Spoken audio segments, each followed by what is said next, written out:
Allah ve Allah'ın Resulü bolgan muşu sevgi muhabbetin mundaq neticeler meydana kelidi. Bismillahirrahmanirrahim. Elhamdülillah ve salatu ve selam ala Resulillah amma ba'd. Assalamu alaikum ve rahmetullahi ve berekatuhu. Hürmetli ustazlar ve qarindoshlar, bugünkü Müslümanların ahlak to'g'risidagi 5. dersimiz, yani biz o'tganda so'zlagan 4. ders, yani Allah ve Allah'ın Resulü bolgan sevgi muhabbet to'g'risida Allah ve Allah'ın Resulü bolgan muşu sevgi muhabbetin mundaq neticeler meydana kelidi. Birinci, mümin kişilerden fakat salih, taqva kişilerini yaxshi ko'radi. Çünkü ular bolsa Allah Taala'nın muhabbetiga nail bolgan kişilerdir.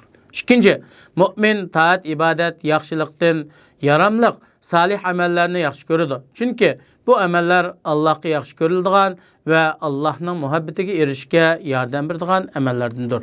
Üçüncü, mümin kişi Allah Taala o'ch ko'radigan ve yoqtirmaydigan kafir, munofiqlar, asi günahkarlar, nachar, habis amellerini o'ch ko'radi. Çünkü bunun hammasini Allah Taala o'ch ko'radi. Allah bu işlerini ve bu işlerinin sahibini yoqtirmaydi.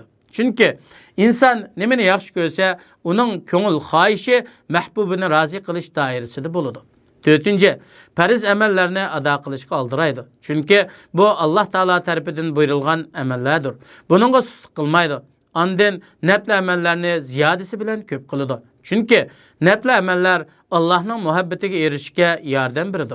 Bu to'g'rida bayon qilingan hadis qudusida Allah subhanahu ve taala mundaq deydi: Kim mening yaqin kishimni dushman tutadigan, men uningga jang e'lon qilaman. Bendam menga men uningga farz qilingan amallarni ado qilishdan sevimliroq biror narsa bilan yaqinlashmadi. Bendam doim nafl amallarni qilish orqali menga yaqin bo'ladi. Hatto men uni yaxshi ko'raman. Men uni yaxshi ko'rgan vaqtimda men uning anglaydigan qo'liga, ko'radigan ko'zi, tutadigan qo'li ve u tarafga mangadigan puti bo'laman. 5. Allah Taala o'ch ko'radigan ve yoqtirmaydigan barliq nachar so'z hareketlerden yiroq bo'lish kerak. Çünkü bunun hammasi Allah'ın nazarida yoqtirilmaydigan ishlardandir. Haqiqiy muhabbet degan o'zining mahbubiga asilik qilmaydi. Yoki mahbubi yoqtirmaydigan, o'ch ko'radigan ishlarni qilmaydi. Balki bundaq nachar ishlarni tark qilib, mahbubi yaxshi ko'radigan, rozi bo'ladigan ishlarni qiladi.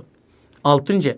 Peygamber aleyhisselam'a ergişki erismen buludu. Onun körsetmeleri ve sünnetlerini lazım tutudu. Terk kılmaydı. Çünkü bu o kişinin Allah Teala'nı ve Peygamber aleyhisselam'ını hakiki yaxshi ko'radiganligi ve bu söygüge erişki yardım beradigan işini diganligining dalil paketidir. Bu to'g'rida Allah subhanahu ve taala mundaq deydi: Qul in kuntum tuhibbunallaha fattabi'uni yuhibbukumullahu ve yaghfir lakum zunubakum wallahu gafurur rahim. Ey Muhammed sallallahu aleyhi ve sellem, ularga aytqinki, agar sizlar Allah'ni do'st tutsanglar, menga ergishinglar ki Allah sizlarni do'st tutadi. O'tganki gunohinglarni mag'firat qiladi. Allah nihoyatda mag'firat qilg'uchidir, nihoyatda mehribondir. İnsan Peygamber aleyhisselam'ın sünnetiga qarshi chiqishdan yoki uning qarshisida bir ish qilishdan pek hazar qilish kerak. 7. Allah Taala'nın zikrini ko'p qilish. Bundaq bo'lishi, kimki bir narsani yaxshi ko'rsa, o'zi yaxshi ko'rgan narsaning ismini boshqa har qanday narsaning ismidan bek zikr qiladi. Mahbubi hech vaqt ko'nglidan g'oyib bo'lmaydi. Mu'minning qalbida Allohning muhabbati komil bo'lganda, mu'minning so'zi dili bilan va tili bilan Allohni zikr qilish bo'ladi. Bu zikrni ko'p qiladi, davomli qiladi. Çünkü Allah'ın sevgi muhabbeti o kişinin bütün bedeniga singib ketgan. Allah'ni yad etish bo'lsa, bendini Allah'a yaqinlashtirishning eng katta sababidir. Mümin qalbining sog'lom ve a'zolarining rust bo'lishi uchun hammadan manfaatli ishni qiladi. Bu to'g'rida Allah subhanahu ve taala mundaq deydi: Ellezina amanu ve tatma'innu qulubuhum bi zikrillah, ala bi zikrillahi tatma'innul qulub. Tevbe qilganlar, iman etganlar bo'lib, ularning dillari Allohni yod etish bilan aram topadi. Bilinglar ki, dillar Allohni yod etish bilan aram topadi. Mü'minning dili ve tili zikr bilan mashg'ul bo'ladi. Zikr degan tasbih etish, hamd etish, takbir etish, tavhid kalimasini etish, istig'for etish, duo qilish, Qur'on tilovat qilish, shuning bilan birga yaxshilikqa buyurish, yomonlikni cheklash, Allah'ın diniga da'vat qilish, yaxshi so'zlarni qilish qatorliqlardan iboratdir. 8. Peygamber aleyhisselamga köp durud salam yollaş. Bu müminnin kalbideki Peygamber aleyhisselamga bolgan cheksiz söygü muhabbetin urgup çıkıdı. Şuningdek, mümin Peygamber aleyhisselamga durud salam yollashning fazilati ortiqchiligini bilish kerak. Buni öz növbetide bayan qilamiz. 9. Mümin Robbiga itaat qilish bilan a'zolarini muhofazat qilish. Allah'ın taat ibadeti bilen canlandırış, günah masiyet asilikten yirak buluş. Onun barlık hareketleri ve turuşları Allah'a bolgan söygü muhabbet dairesinde buluşu. Azalarını fakat Allah Teala razı boladigan işlarga hareketlendiriş gerek. Bunun ispatı hadis kudusida bayan kılingandek, men bendemni yaxshi görsem, onun anlaydigan kuluğu, körüdigan közü, tutudigan kolu ve mağadigan putu bolumen. Mendin bir nersi sorusu birimen. Panalık talep kılsa panahimga alaman.